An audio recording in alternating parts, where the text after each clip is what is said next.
인간과 개가 섬광이 되는 순간 김태환, 문장에 물들다 3. 사투리처럼 구불러 댕기는 돌비도 착하게 지키보고 있을까? 서아. 먹구름이 산허리 휘감아 돌고 노인복지관 뒤 안개가 한영식. 병을 깨선 안 돼. 자, 어떻게 하면 새를 꺼낼 수 있을까? 김성동. 저건 부처님도 아니다. 불상도 아니야. 김동미. 한 초등학생들이 초등학교 운동장 철봉에 매달려 있다. 사진 조선 DB. 서아. 본명 서정래 60일. 시인을 만난 적이 없지만 최근 펴낸 시집에 등은 외로워서 화날까. 걷는 사람 간을 읽으며 친숙해짐을 느낀다. 그를 다루는 솜씨가 비범하다. 괜히 무게를 잡고 진지한 척 독자에게 가르치려 들지 않는다. 개구쟁이가 딱지 뒤집듯이 말의 의미를 뒤집는 시원시원한 솜씨가 있다. 장옥관 시인. 어쩌면 그가 하는 말이라면 꿈에 마스크를 쓴 아이를 낳았다고 해도, 입이 저지른 이를 똥구멍으로 씻어내는 중이라고 해도 기꺼이 믿을지 모른다. 카자흐스탄에는 거꾸로 자라는 가문비나무가 있다는데, 체육공원 거꾸리에 누워 올려다본 하늘에 물고기처럼 파닥이는 신갈나무 잎, 하얀 구름 사이로 언뜻언뜻 보이는 푸른 연못. 나무늘보처럼 거꾸로 매달려 땅과 더 가까워진 머리는 발이 되고, 높이 뜬 발이 머리가 되더라. 70세 노인이 17세 소년이 되고, 엄마는 죽은 듯이 살아있고 아버지는 살아있는 듯이 죽었다고 중얼거리는, 아가미를 떼었어도 눈 감지 않는 물고기처럼 더 가파르게 기울어져 볼까 사우나실 모래시계처럼 세상을 훌렁 뒤집는다.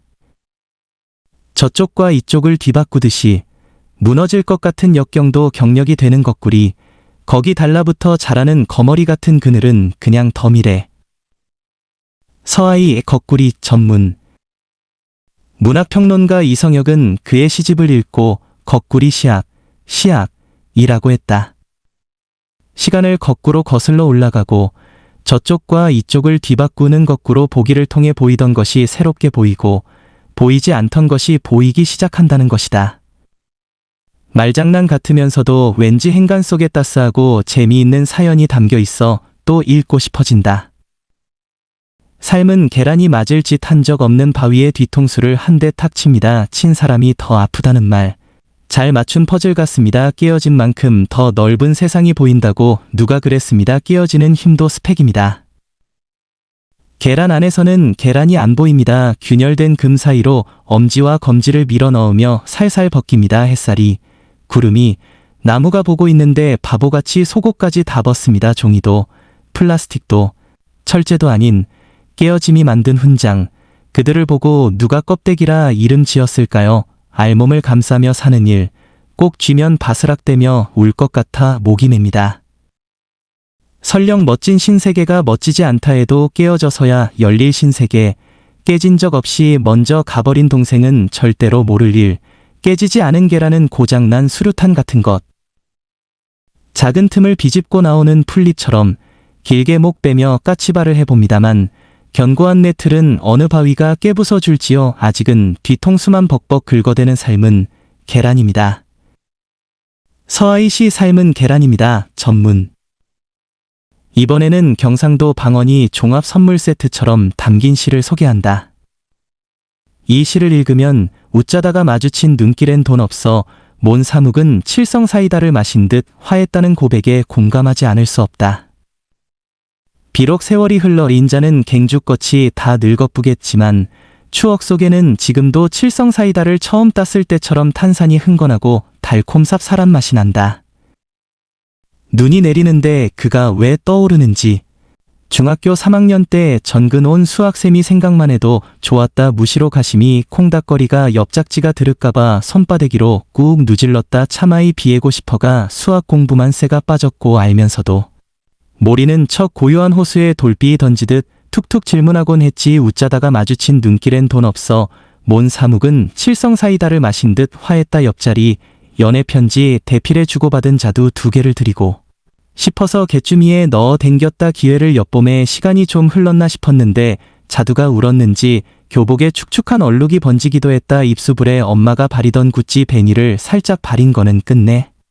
눈치채지 못했겠지. 비온 뒤에 반질거리는 자스민 이퍼리 같은 멀끄디까지도 좋았다. 그런 그가 내 담임쌤과 결혼을 한다는 소문이 돌아댕겼다. 더 기맥히는 거는 담임쌤이 반에서 뜨개질 잘하는 가시나들 맥히 방과 후에 남아라 캐가 혼수로 가지고 갈 자부동 식탁보를 뜨라고 한 일. 나의 허전하고 아린 속내도 모리고 신혼집을 꿰맬 것들을 뜨라고 하다니 낯재기 찡거리 부치가 주디 빼물고 한 코 뜰락하이 부글거리는 내 속을 확 디빗이 놓은 담임쌤이 엄청 실이 밑갈 실어봤다. 한 코 뜰 때마다 코바늘로 콕콕 찌르고 싶었다. 안 그라머 미쳐 버릴 것 같았다. 일부러 한 코씩 빼묻고 떴는데 더 살아있는 느낌이 든다. 감에 입이 귀에 걸린 거 보니 복장이 확 디비지는 기라. 담임쌤께 반항 아니라 가정시험지도 깔깔한 백지로 내쁘고 찔룩거리던 그날 맹크로 배긋에는 아작아작 눈이 온다. 민경에 비친 그녀의 낯재기 맹크로 수학쌤도 담임쌤도 인자는 갱죽같이 다 늙어쁘겠다. 감에 펄펄 누이 내린다. 창자거치 미끌거리는 질가새로 사투리처럼 구불러 댕기는 돌비도 착하게 지키보고 있을까. 어쩔까. 서아이시 눈 내리는 날 전문 칠성사이다와 장애인 복지관. 인천 남구 하객동에 위치한 시각장애인 복지관. 사진 조선 DB. 서아 시인은 경북 영천에서 태어나 1999년 시안 시민상을 받으며 작품 활동을 시작했다. 시집 아주 작은 아침 저 환한 어둠 먼 곳부터 그리워지는 안부처럼을 냈으며 33회 대구문학상, 제1회 이윤수 문학상을 수상했다. 한영식 58, 시인의 첫 시집 장애인 복지관, 모학관을 읽는다. 시인은 1964년 여수 앞 돌산 방죽포에서 태어나 부산과 대구에서 성장했다. 지금은 부산에서 살고 있다. 복지관에서 장애인을 차량으로 이동시키는 일을 한다. 고되지만 귀하고 중요한 일이다. 장애인 복지관을 배경으로 하는 인간 소외 문제와 동자승 모티브를 통한 존재의 비극과 초월 의지, 그리고 모성 회귀의식과 귀양, 이진혁 시인을 다루고 있다. 평론은 좀 복잡하지만 시는 따스한 수채화처럼 투명하다. 장애인 복지관의 맑은 가을비 내립니다. 긴장마. 먹구름이 사너리 휘감아 돌고 노인복지관 뒤 안개가 산을 힘겹게 넘어갑니다. 시각장애인 주간보호센터 차가 장애인 복지관 정문에 서면 혼자서 복지관으로 올 수 없는 노인들이 지팡이 하나씩 주름진 손에 힘껏 쥐고 도우미 선생님 손을 잡고 천천히 주간보호센터로 들어갑니다. 몹쓸 놈 코로나로 식당은 열려있지만 직원들은 이용금지된 지 오래. 시각장애인 노인들만 점심 드시러 갑니다. 주간만 보호되는 노인들. 장애인 복지관 위로 가을비 내립니다. 한영식의 시 장애인 복지관 전문. 연작시들이 모두 고요하고 맑고 소슬하다. 김준태 시인의 말을 빌리자면 어디 긁히지 않고 그렇다고 큰 다침이 없는, 손톱자국도 내본 적이 없는 시에게 다 이런 시는 은유나 비유와 같은 수사가 불필요하다. 하지만 자꾸 읽다 보면 시가 정색을 하고 있음을 깨닫게 된다. 시인의 마음에 그의 슬픔에 압도되고 만다. 아파트 지하 2층.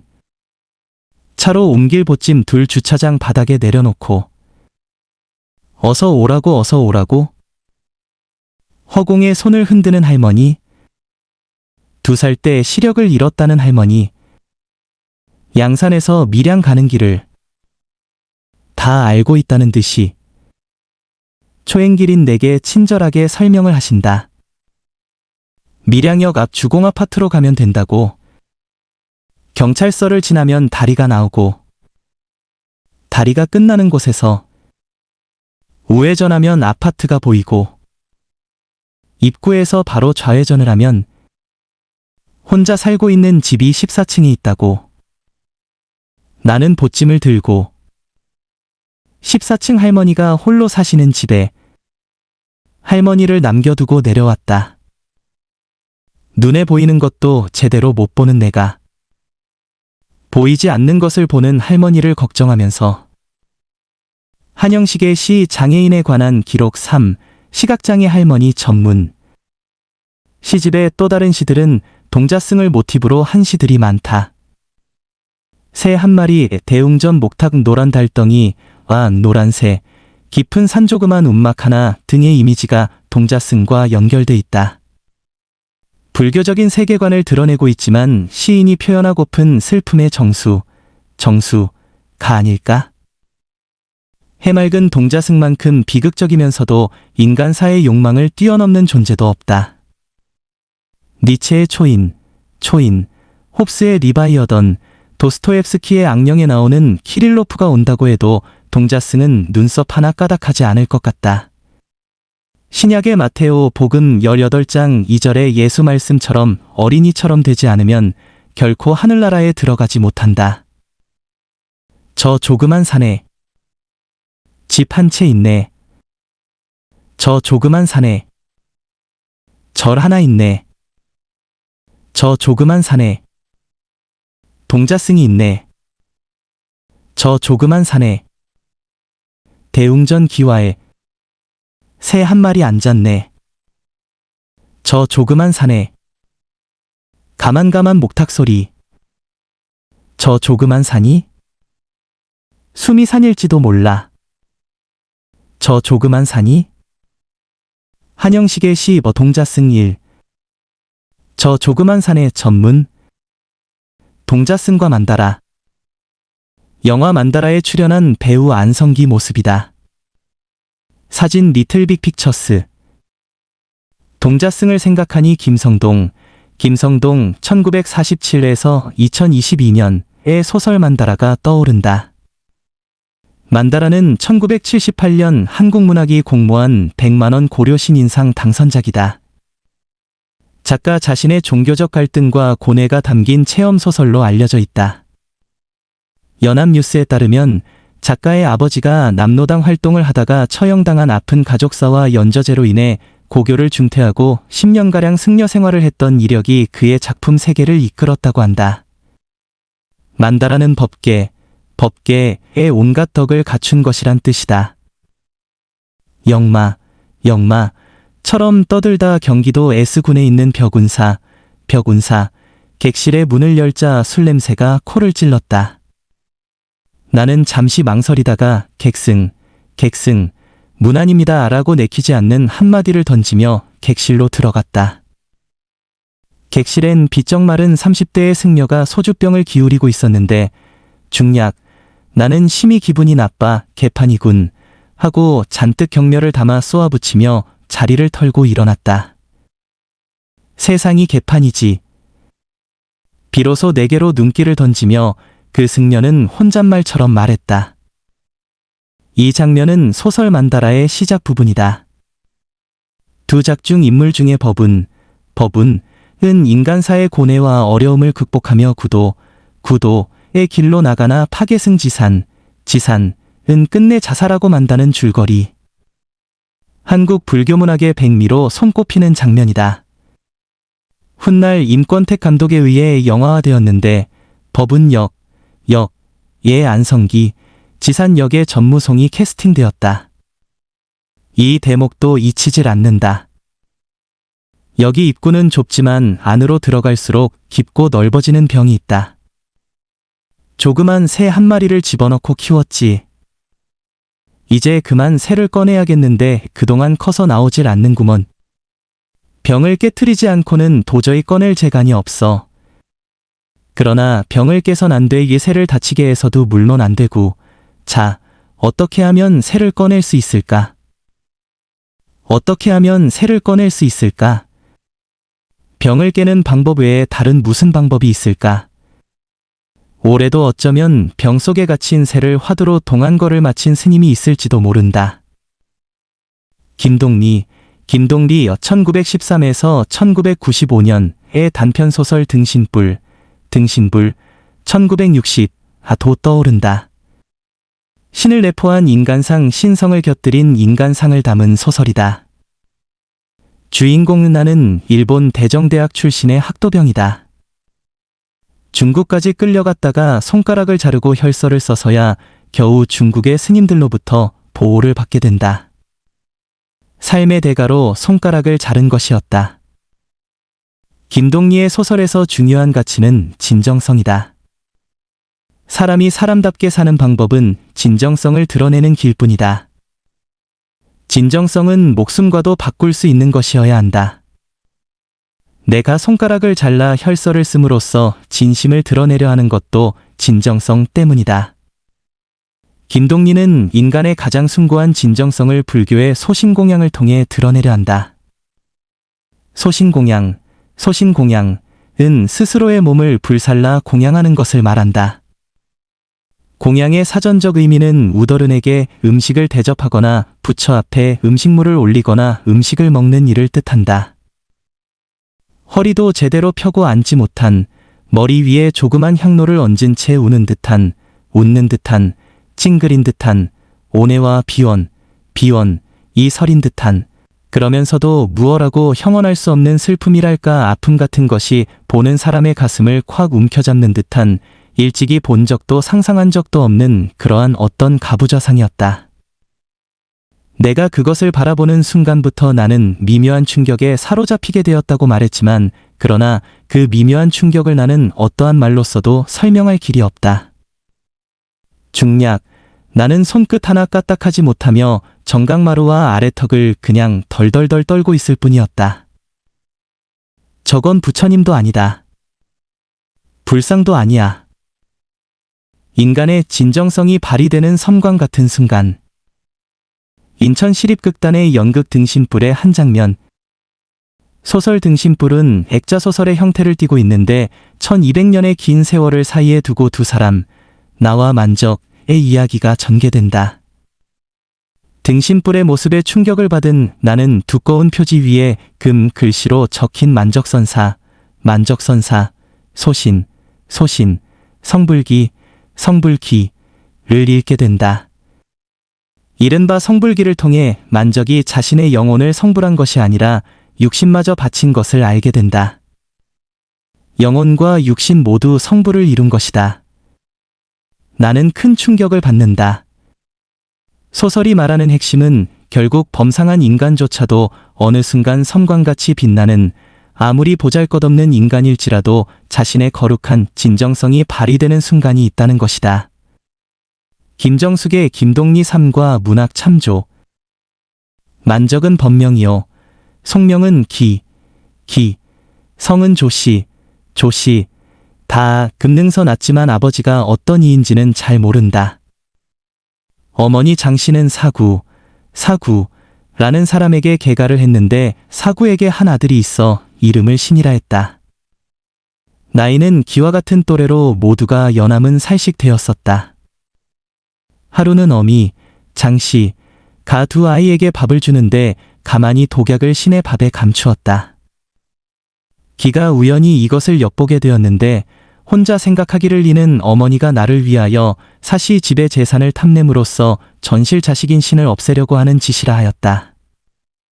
기가 슬픈 맘을 참지 못하여 스스로 신의 밥을 제가 먹으려 할 때 어머니가 보고 크게 놀라 질색을 하며 그것을 뺏고 말하기를 이것은 너의 밥이 아니다.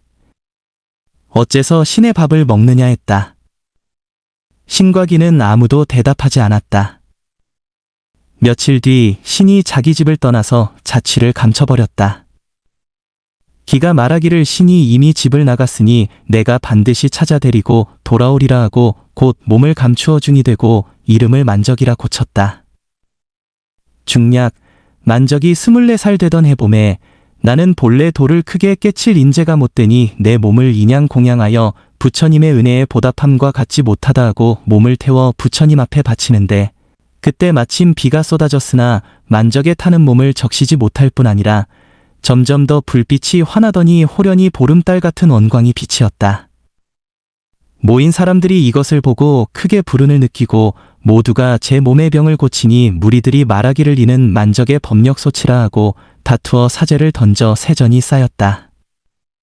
세전으로서 만적의 탄 몸에 금을 입히고 절하여 부처님이라 하였다. 그 뒤 금불각의 모신이 때는 당나라 중종 16년 성력 연호 2년 3월 초하루다. 그러나 나는 원해대사로부터 구천으로 내려온 또 다른 만적의 이야기를 듣게 된다. 만적이 23세 나던 해 겨울에 금능방면으로 나갔다가 전날에 사신을 만난다.